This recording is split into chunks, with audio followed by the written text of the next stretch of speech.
Hello,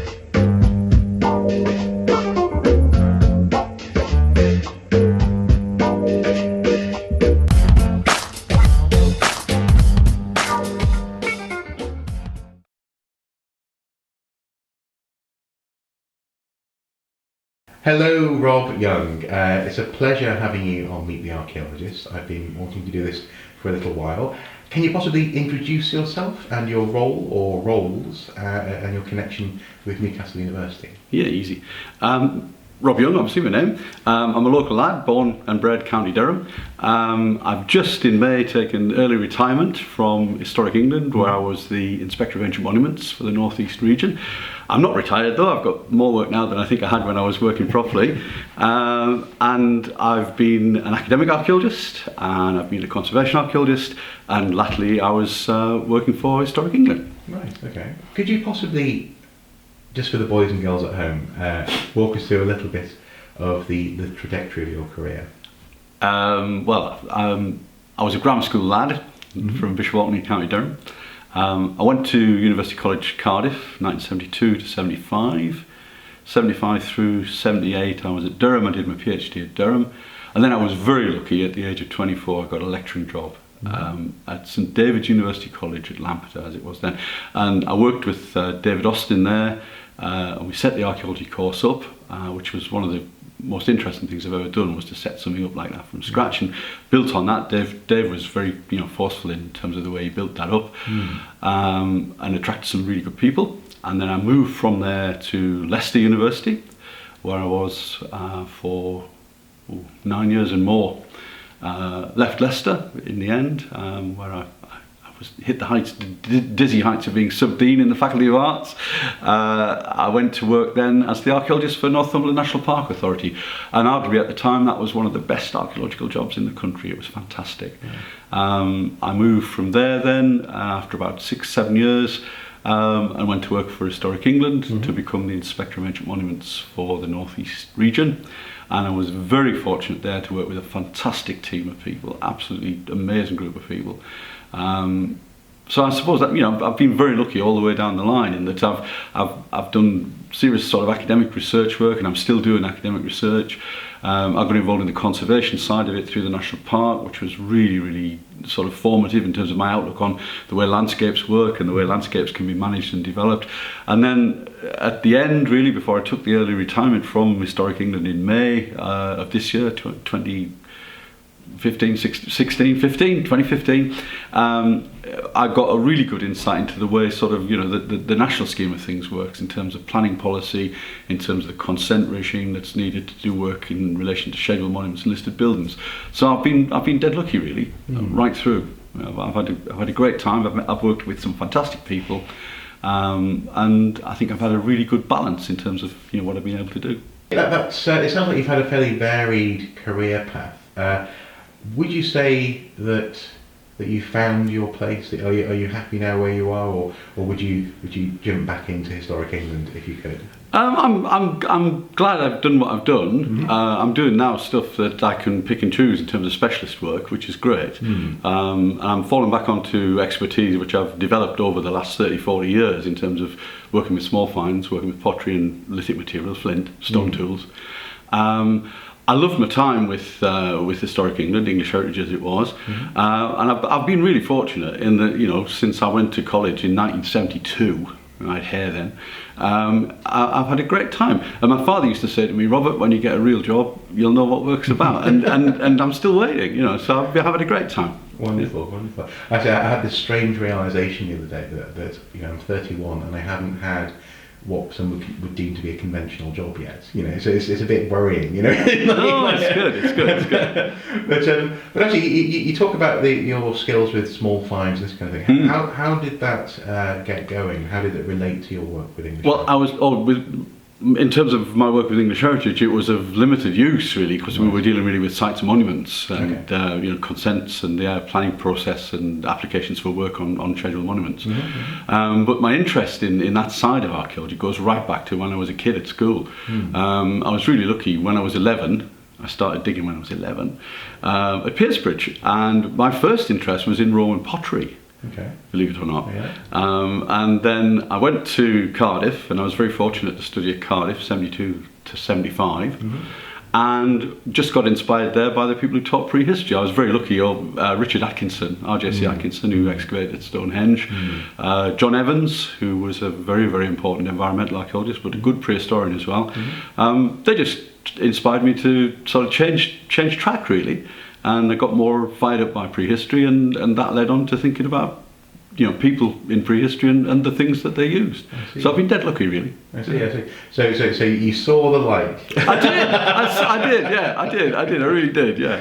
So, well, actually, this is something which we don't often touch on in these interviews, and that is this fairly jokey tension between what people would consider to be prehistoric archaeology and historic archaeology. Now, obviously, there's a great big grey boundary in the middle. Yeah. Some people, by some definitions, would consider, for example, Romano-British archaeology to be prehistoric. But what do you think is the allure of prehistory? Well, my mother always used to say, you can make it up, can't you? But that's not how it works, because it's got to be a series of inferences that are based on the data that survives, really. And it's got to be theoretically informed. And the trick really is to bring the theory into contact with the data, so the theory and practice sort of relationship becomes important. It's really good in terms of inspiring you to solve problems, to identify problems and solve problems. And if you're interested in sort of where people have come from, then prehistory, obviously you can't shake hands with the people in prehistory, so we've got to use the data in the best possible way we can to actually talk about what people were doing. You can look at all the flint and all the prehistoric pottery you want, really, and categorize it and have great times playing around with it statistically, but if you're not trying to use that information to talk about the people, then not knocking stamp collectors, it's just like stamp collecting. No, actually, this is something which came up the other day, and someone, I say the other day, a little while ago now, someone sent in a question to Archaeology asking about the relationship between a classical antiquarian, as it were, and an archaeologist. And this basically, I sort of boiled it down to, even though I know the word antiquarian is used very honourably in librarian circles, but it boils down to whether or not you're interested in the story of the people. And I guess this is something which I think certainly interests me an awful lot, is to what extent do you think prehistorians have access to people in the past?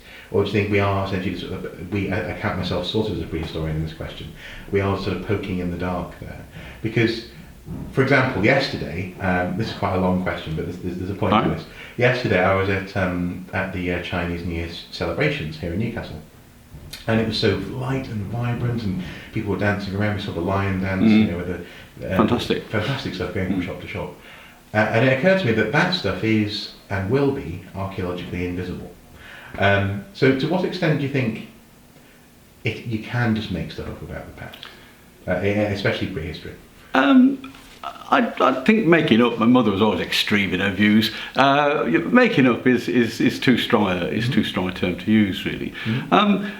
You've got to be guarded in terms of what you can say, but I think there is scope for, if you use anthropological sort of parallels, if you use ethnographic data, if you use different ways into trying to interpret the material that comes from excavation, that comes from survey, then all of these things give you sort of models and frameworks that you can start to maybe apply to the data that you recovered yourself, and in a critical way.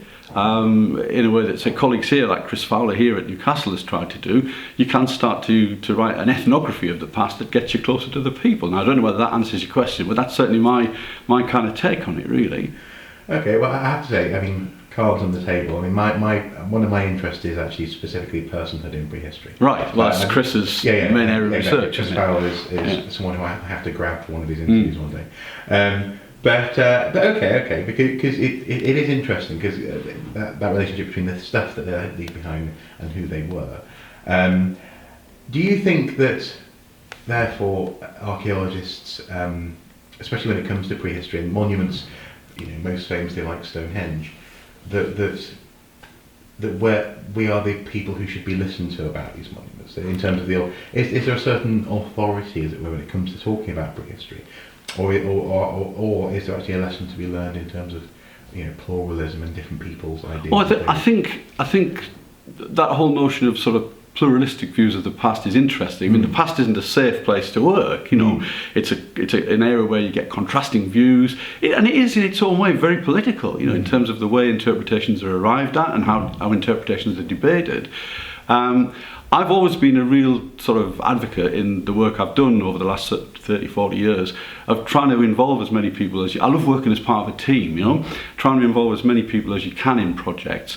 And when I was the National Park Archaeologist for Northumberland National Park Authority, one of the things I always used to say there was that when we went out and did work in the community, what you were trying to do was turn consumers of professional, authoritative opinion about stuff, turn those consumers into active producers of their own archaeology. And you only do that by bringing those people on board, getting them involved in projects that are relevant to them, that are relevant to their local sort of community context, and trying to inspire them then to write their own archaeology. So I think that notion of pluralism is interesting. But in the past, certainly there was the idea, certainly when I was an undergraduate student, I would venture to suggest, there was a line and you followed the line, and it's only in the last 50, 60 years maybe people have started to really sort of take on a broad spectrum of views about what happened in prehistory, from the theoretically informed ritual religion side of things, the kind of stuff Mike Parker Pearson suggested for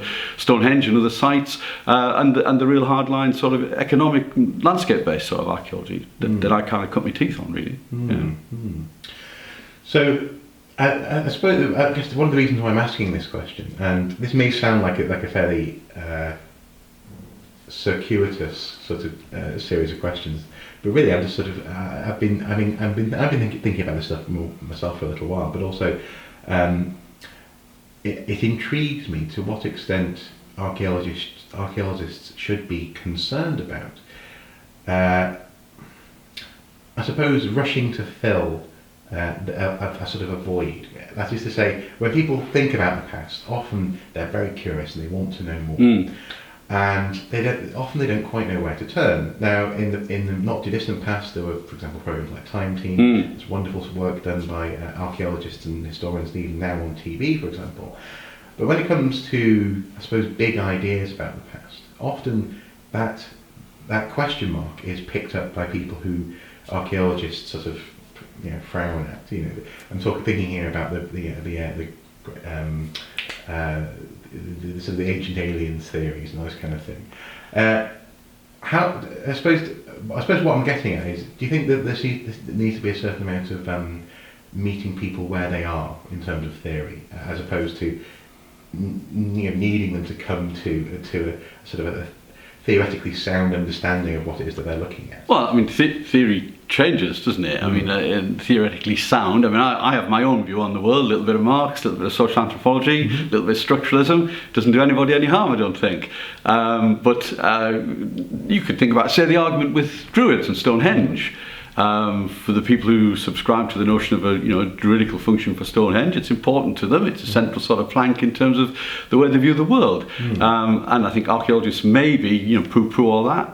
Well, yeah. And you can see maybe why they do, but there's certainly a debate to be had there. I think with rather than just write them off as cranks, there's a debate to be had, because they can always inform your general kind of outlook on things, and person-to-person skills and contact is always important if you try and develop a subject. I mean, and actually, certainly in my mind, brings us back to that observation that I made just before about the Chinese New Year celebrations, whereby actually, arguably, and I've said this before, arguably the new Druidic cycle and their relationship with the Stonehenge monument in particular is simply the most recent appropriation of those stones. Yes, of course. Yeah, so that's one way of reading it. Yeah. So in some ways you can be very charitable there, but I guess it's just one of those things where I don't know. I keep on hearing two different voices from two different groups of archaeologists. This isn't a therapy session for me, but on the one hand, I'm a doctor. Exactly. On the one hand, you have people who really think that the people who haven't got a degree should be ignored. Oh no, that's just stupid, isn't it? Yeah, so the guy who taught me when I first started in archaeology was a man called Eric Parsons. Was a pitman, was a miner, and he was one of the most competent people I ever came across. Single-handedly recorded a lot of the destruction, sites that were being destroyed in Durham in the late 50s and 60s in Durham City. No, that's daft. Yeah. Well, exactly, and I think the reason why you've got me thinking about this stuff is because of the fact that you've had to deal with so many different types of people in your career. And I'm always reminded of there's a phrase, a really good piece of wisdom that someone once said to me, and that is, you should always question people's intelligence, but never doubt their wisdom. I like it. I like it. Actually, what they were trying to do was get me to eat a tomato sandwich because I don't like tomato. Well, I didn't like tomatoes. Right. They went, but lots of people do, and if lots of people like them, there must be something to them. Views of the world. Yeah, it's challenging accepted views. I think that's the thing. Yeah, never accept anything at face value. Yeah. No, precisely. Yeah. Okay. Well, that's the difficult, circuitous route question out of the way. There's a series of questions that I tend to ask everyone in these interviews. Right. And I suppose the first one is, what for you has been the most satisfying part of being an archaeologist? What is, or what not say not has been, you still are. What is the most satisfying thing about being an archaeologist? I've met some great people, and I've been to some amazing places. I've dug some fantastic holes. So I think all round, I've just been really lucky. I go back to what my dad said, when you get a real job, you'll know what work's about. And I genuinely do feel sometimes it's been a bit of a slog, bureaucratically sometimes it gets hard. But I've never had, I can honestly say, a boring day. Okay. I genuinely would say that. I've never had a boring day. I've had days when I've been absolutely, dead on my feet, but I've never been bored. And that whole sort of fulfillment that comes from working as part of a team, working with people who you respect, working with people who you get on with, it's just great fun. And I think that's the thing that's underpinned my whole working life. It's just been really good fun. Excellent. Well, speaking of, I suppose in that sense, what you've seen over that career, and where archaeology is now, I suppose the next question is, what challenges are coming in the archaeological world? What's on the horizon for archaeologists? I think it's a bit like the last Sherlock Holmes story. There's a wind coming in his last bow. The big issue, I think, is going to be the impact of government policy on local authority spending and how that impacts on local archaeological provision. You can see it at the moment in Lancashire, where there are cuts that are starting to bite there.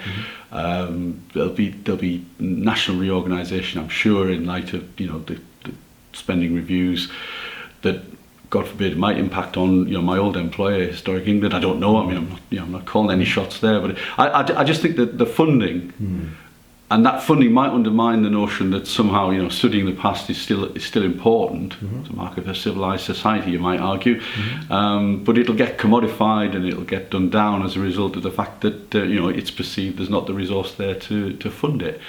And I suppose then we'll be reliant more and more upon really good people who are volunteers.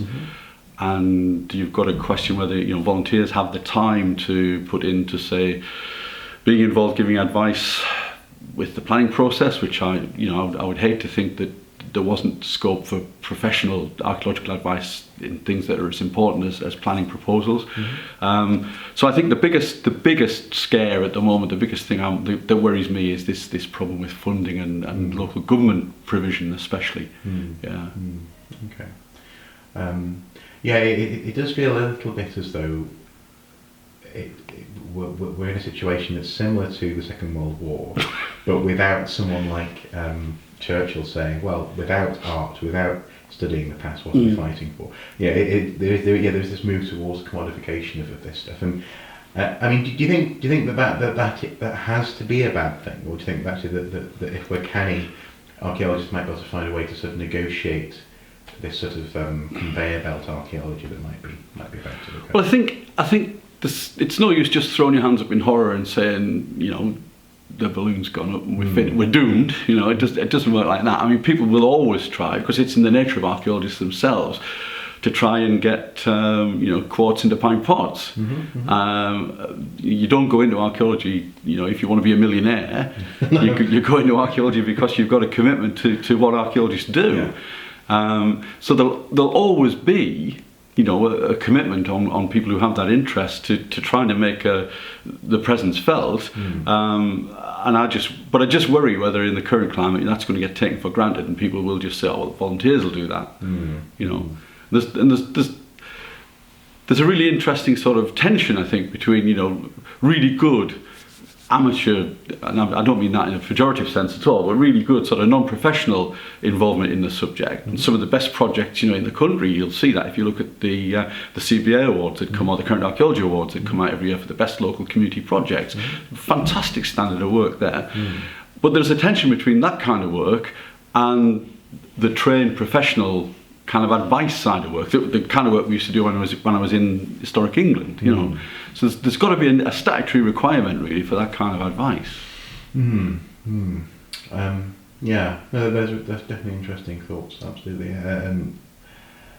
I mean, certainly, I guess from my perspective, and I guess even and younger, as it were, so people who are coming into archaeology, for example, in university, it was scary when I went into the first year. People were saying, "Oh, there's not much money in archaeology." Yeah. And it's not, obviously you don't go into it to get rich, but certainly you want to be able to eat breakfast. Yeah.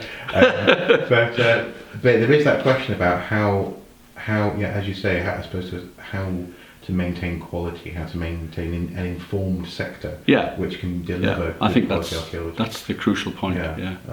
Okay. Well, with that stuff in mind, what advice would you give to aspiring archaeologists? Go for it. Do it. Do it. Best fun you can have. Yeah, Wonderful. do it. And would you say that's even if if it's someone who just wants to dip their toe or you can get involved. It's one of those kind of subjects you can get involved at whatever level you feel like. There are more and more community projects that are being run by really committed people. University places, admissions are kind of up and down at the moment, but I mean, if you want to go on to further study, there's some fantastic archaeology departments in the country that have got really, really committed teachers and researchers that would take you up 3, 4, 5, 6 levels over your 3 years of a degree, and really exit velocity is fantastic. Usually, if you go with it, you could work with your local archaeology society. You could do your own individual research. It's just one of those subjects where there's always a contribution that people can make if they want to put the effort in and they want to do it.